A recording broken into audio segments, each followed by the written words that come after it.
Today we are going to make a mountain, a miniature movable mountain. Maybe you have a small space, like I did last year in 2024, that I was like, that's some empty space and something needs to be there. So I made a miniature mountain. Or you just want something that's easier to store, or maybe you just need a whole bunch of miniature ones as opposed to making one really big one.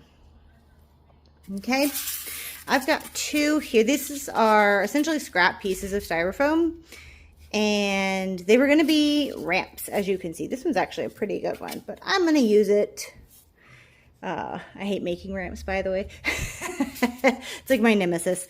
I'm going to use these to make a mountain. We're actually going to make sort of a classic mountain. I have two of these random pieces here where they're not straight exactly. You can see they're kind of, and we're going to just glue those on somewhere, whatever. Doesn't matter, because we're going to plaster over them. I have my school glue, which is not actually my favorite at the moment, but I'm running low on my other craft glue. So the school glue will work. I'm just spreading it out a little bit.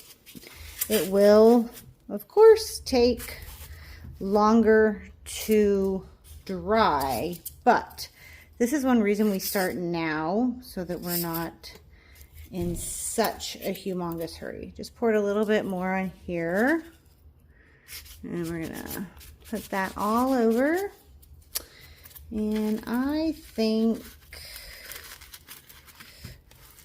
there, that's probably not gonna hold too well, but once we get the plaster over it and the plaster dries, it'll be great.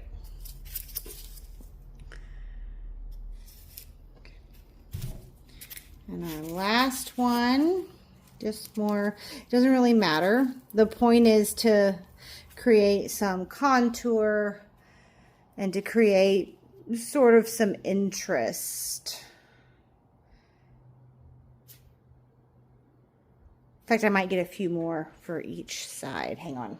I have come back with several other of these. This is fine that it's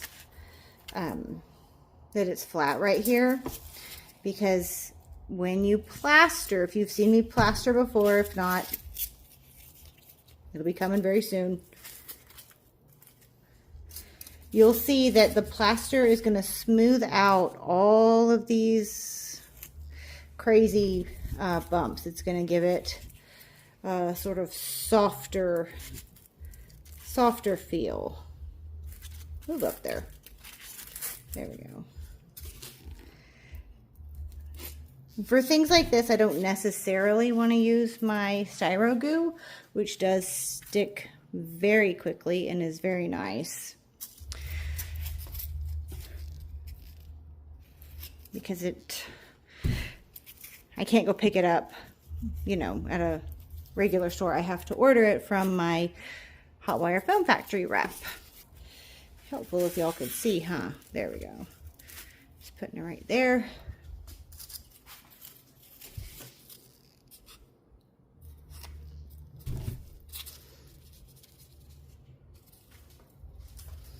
And then finally here. Now I know y'all are thinking, Rebecca, this looks crazy. What are you doing? This is only step one. Remember, in crafting, it always sort of looks like this at first. You go, what did you do? But we're going to wait for it to dry a little bit so it's easier to plaster. You could go ahead and plaster right now, but it's actually getting a little bit late here. So I'll probably pick this up later, tomorrow. Okay, so I have cut these pieces, plaster, and this is, the mountain is all dry. Move this sort of out of the way. Just you dip your plaster in your bowl, you get it all the way in, and you make sure that it's all wet. And I let it drip off a little bit first so it's not just totally sopping wet. And then start from somewhere, you know, pick anywhere, pick wherever you want.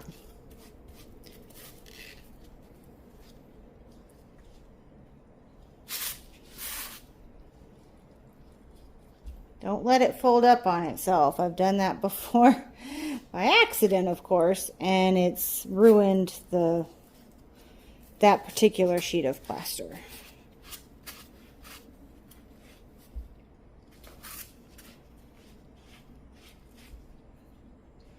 We are going to get our plaster of Paris after this to fill in these holes, by the way. What I'm doing now, though, is just taking a little bit of water on my fingertips and rubbing this through. I personally, you know, y'all probably know, I like to use gloves. It's a little bit less messy. You know, nothing's going to get on my ring or anything, so that's what I like to do. You don't have to use gloves. Plaster does wash off. It's the evening where I am, so you can if you can hear those insects, that's just normal Texas insects making noise for the night.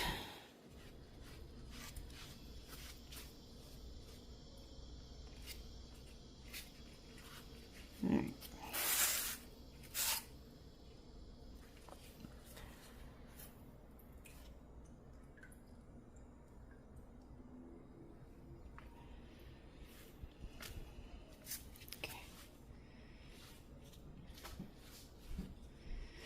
And that school glue really did work well. It just took a little while longer to dry.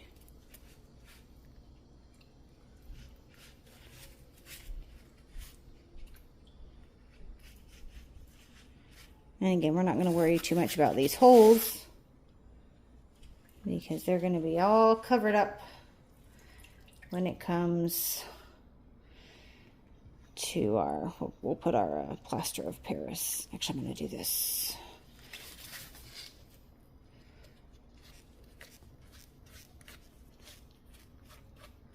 Sort of smooth that out and under and around, just like that.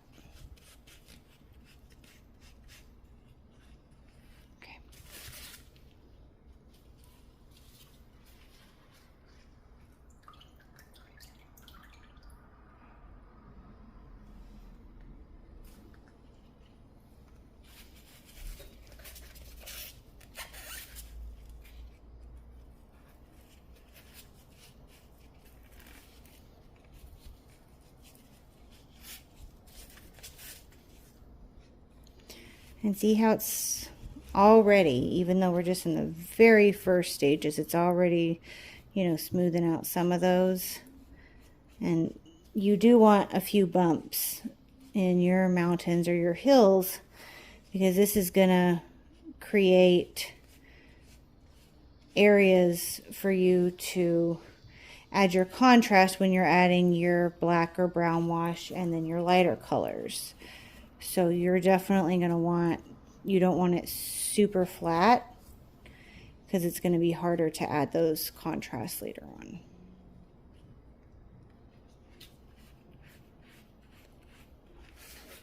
All right, I have cut a couple smaller pieces just because, as you can see on like the bottom here, right, it doesn't need that really big piece. Uh-oh, it's trying to fold up on us. That's what I was talking about. Don't let it do that, because then if it gets all folded up on you when it's wet, it's gonna just have to be thrown away, which is a shame. Okay.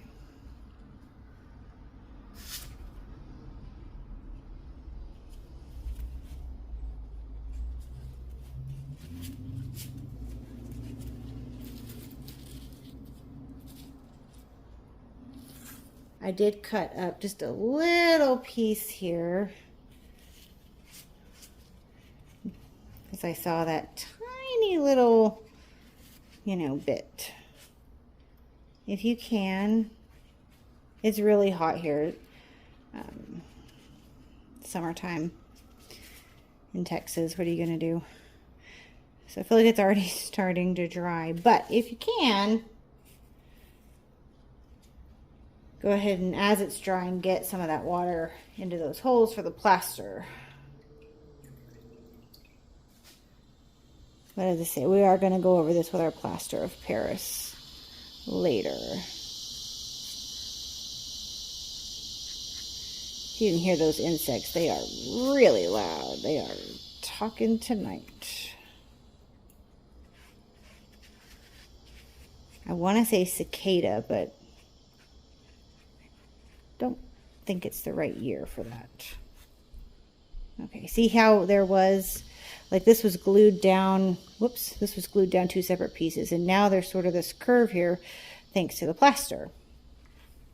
That's what we're going for. Okay, and I did not use all of my plaster, so I will put it back in its bag. I thought I was going to use more of it, but I didn't. So we're going to put it back in its bag. And when this dries, we will use our plaster of Paris. See how that looks now? We use our plaster of Paris again. If this is your first time joining me and you're like, what are you doing?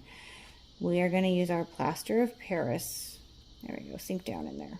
There, okay, like that. To cover these little holes that you may be able to see. Maybe even if when it dries you can sort of see these seam lines, we're going to use the plaster of Paris to cover those. And then once those dry, you will paint it, because if you paint it right now, well, not right now because it's wet, but once it dries and you paint it with these holes, guess what? If you look real close, you will be able to see those holes, and that is not what we want. That messes up our illusion we're going for of making mountains. So stay with me. For you guys, it'll be just a couple seconds that I'm mixing up this plaster of Paris, but for me, it will be tomorrow.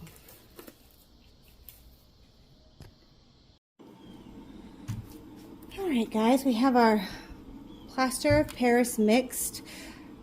I do like to use a paintbrush, but it's the end of the day and I am a bit tired and my paintbrush is upstairs, so we're going to use the gloved hand method,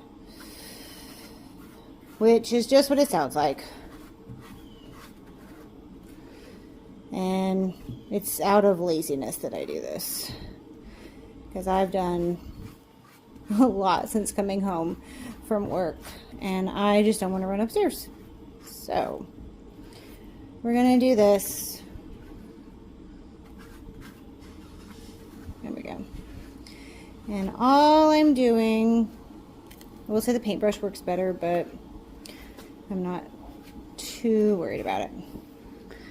All we're doing, whoops, just trying to stick to the drop cloth here, is just getting in all those little cracks and crevices just to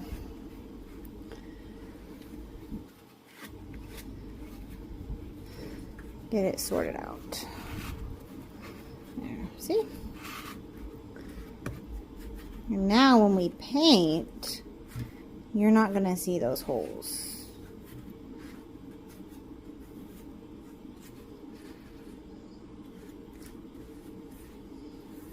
Okay. I'm not going to make you sit and watch while I plaster all the sides of this mountain and probably then make up more plaster, because I don't think I have enough. It's always a guessing game, guys. I'm sure somebody here knows somebody that knows the right equation to figure out how much plaster you need, but that person is not me. So it's just a guess. I mean, I've gotten good at it because I've done this for quite a few years now, but it is still just an educated guess. All right, I'm gonna do the rest of this off camera. Again, you could take a brush, do the same thing, just dip it in and just go to town. Definitely wear gloves if you do this method though. Plaster will otherwise get under your fingernails. Just be a big pain in the butt to get off. So, like I said, I'm gonna go ahead and finish this. And then the next time you'll see me, or you'll see the project, we're gonna paint it. All right, guys, I did not film this part, so no, you're not going crazy. I did not film the black wash painting. However, we have done that several times, and I will do it again. I'm gonna actually paint these, and I'll show you how to get that look also. Today, we're going to do our accents. I actually do have a dark gray. Got this at Michael's. And I bought one of these little art things so I don't have to keep using like all my paper plates.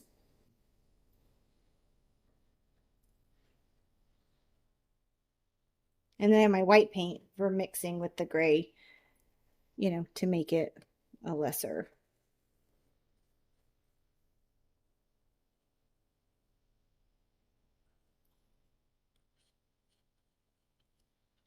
Okay. And I'm just brushing. I did miss a couple pieces that are supposed to be all black, so we're gonna have to, we'll cover those up. So I'm just brushing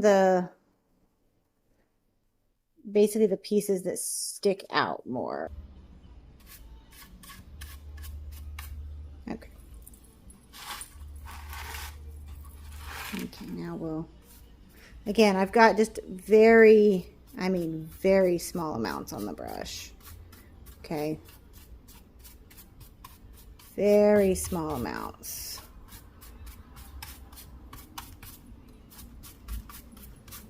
Okay. All right.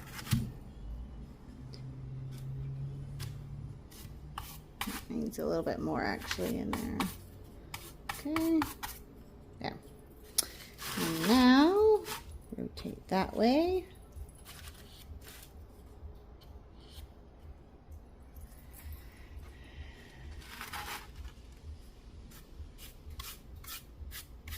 And just sideways. I'm literally holding it like this, sideways. And just, sorry, more honking. Trying not, whoops, there it goes. Timber. Trying not to paint my own finger.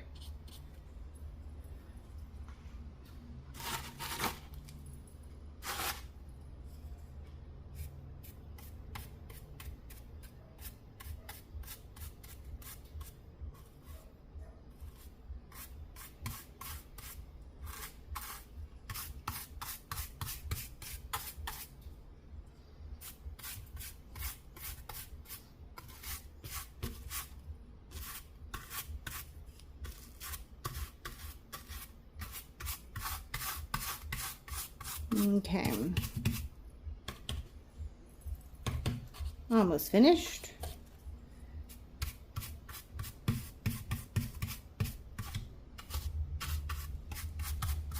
Okay.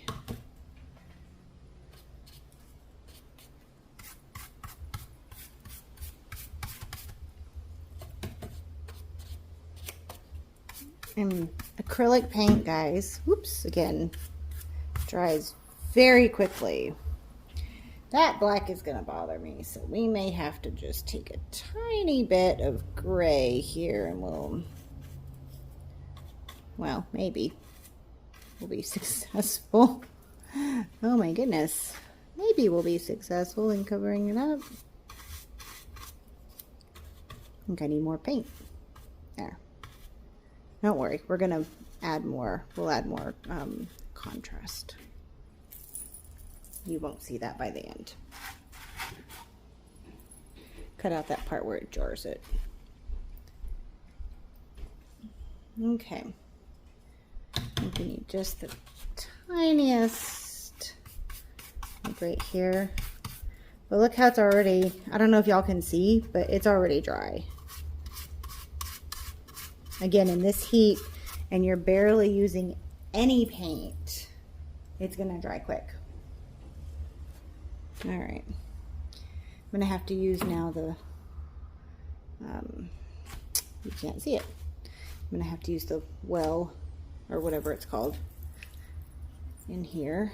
Or I could use one of these bigger slots to mix up, again, less of your dark and more of your light color, right? Is what you wanna do.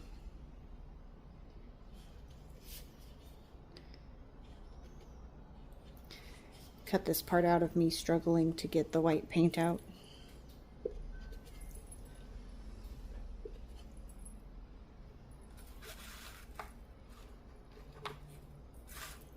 Okay, so just like a little bit. I am not trying to get a whole bunch. And I've got this little bit mixed up here.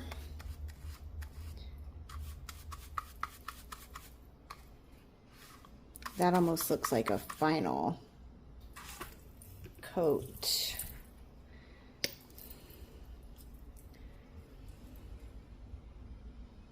Boop. And teensy. All right. Okay, and again, there's not much paint here, and it is exceedingly hot. That is a little, I sort of wanted a third one, like this was going to be the third one, but it's okay. That one I can always go back and do other stuff. But see how this is just catching and it just highlights it?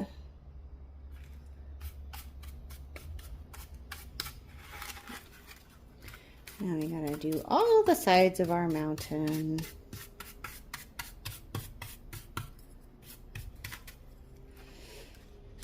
So once you get to the painting part like this, after you've done your black wash, your brown wash, or whatever, this part is actually fairly quick.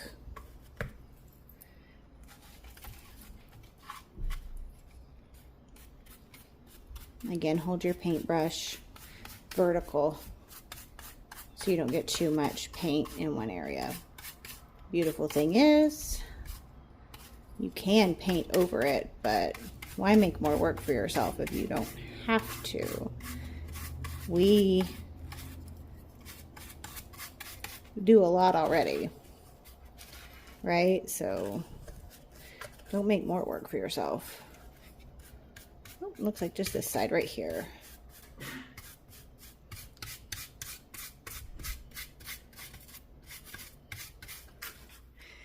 Okay, and the last little bit here, just, you know, oops. Okay, so see?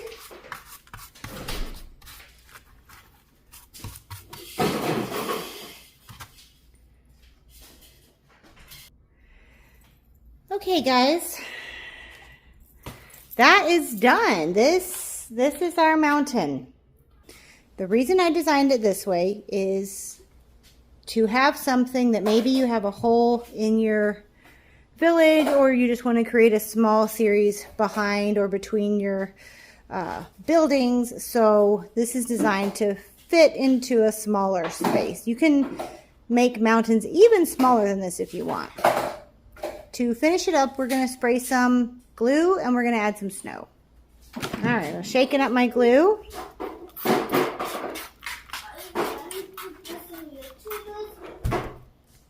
right, guys, I have put the glue on, and I'm going to sprinkle the snow on. You do not have to do this, you know, if you don't want to. Oops, it's kind of creating streaks, isn't it? That's not what we want, because it's so hot. It's a problem. Let's see, how do we break that up? I have no idea. We are learning as we go. If it's really streaky and like it doesn't dry clear, we'll have to maybe come over and repaint again, but that's okay. We could do that. Okay. So I'm going to ignore the streaks for now in the hopes that they will dry clear. If not, we're going to be back with maybe a little bit more paint. But essentially, this is your mountain. You can put it anywhere, and I hope you all learned something. I hope you enjoyed it. Happy creating!